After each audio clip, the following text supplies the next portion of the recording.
Well, for more on his case, I'm very pleased to be joined now by Nick Holdsworth. He's our former Moscow correspondent. Nick, thanks for talking to us about this case today. We're just hearing that the lawyer of the journalist in question says he's not been able to see the charges against him nor allowed into the courtroom. What do you know about the circumstances of his arrest?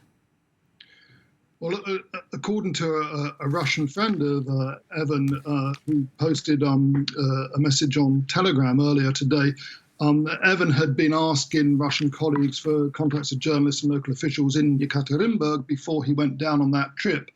Evan's a relatively young journalist, 31. He's been in Moscow for a few years. I understand that he was born in Russia and his family emigrated to America when he was young. He's one of these bilingual chaps, very immersed in Russian society, used to work at the Moscow Times. A thoroughly good journalist making his career. He actually used to sometimes cover for France 24 when I was unable to be in Moscow myself, and did a very good job of it.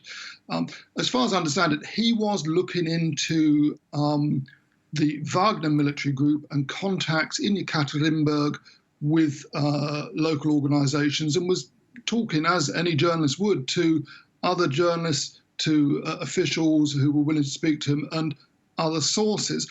The FSB, which is the successor body to the Soviet-era KGB, are claiming they caught him red-handed with secret documents relating to a military-industrial complex company, and that they arrested him in a restaurant in Yekaterinburg, and they brought him to Moscow. And he's just been in Lefortovo court in a closed session where he's been formally charged with espionage. The head of the Ministry of Foreign Affairs spokeswoman, Maria Zakharova, has actually said that he wasn't carrying out functions as a journalist. What he was doing there wasn't related to his journalism. And the press spokesman for the Kremlin, Dmitry Peskov, has said that he was caught red-handed. So from the language we're hearing from the Russian side, this is really being set up as a big deal. I very much doubt that Evan Gershkovich is a spy of any sort. He's a very good young reporter. Indeed, and as you've been talking to us, Nick, we're just getting an alert from the TASS Russian news agency saying that indeed Gershkovich has pleaded not guilty to those espionage charges. As you say, he is in court today.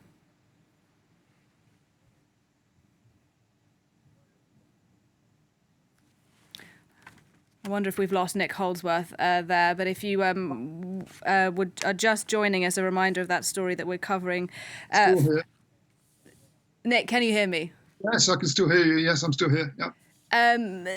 So, Nick, I mean, this obviously comes in a political context, doesn't it, given the war in Ukraine? And as I mentioned earlier on, this is the first arrest of a US journalist in Russia since the Cold War on espionage charges. What do you make of that? Are you shocked by this? Does it have implications for other Western journalists who are in Russia right now? It's a very bad sign. I was communicating with another colleague of mine who had also remained in Moscow just this morning, and I said to him it was only a matter of time, wasn't it? And he said yes. And this colleague is really quite concerned. He's wondering for how much longer journalists are going to be able to operate in Russia. There are a few journalists who did stay, who didn't leave last year. It's a very bad sign. It's more than 30 years, it's almost 40 years, in fact, since the last American correspondent was arrested on charges of espionage, and that was Nicholas Danilov, a correspondent for US News and World Report in September 1986. He was held for 20 days before being exchanged for a Russian who worked at the UN who had been arrested by the FBI.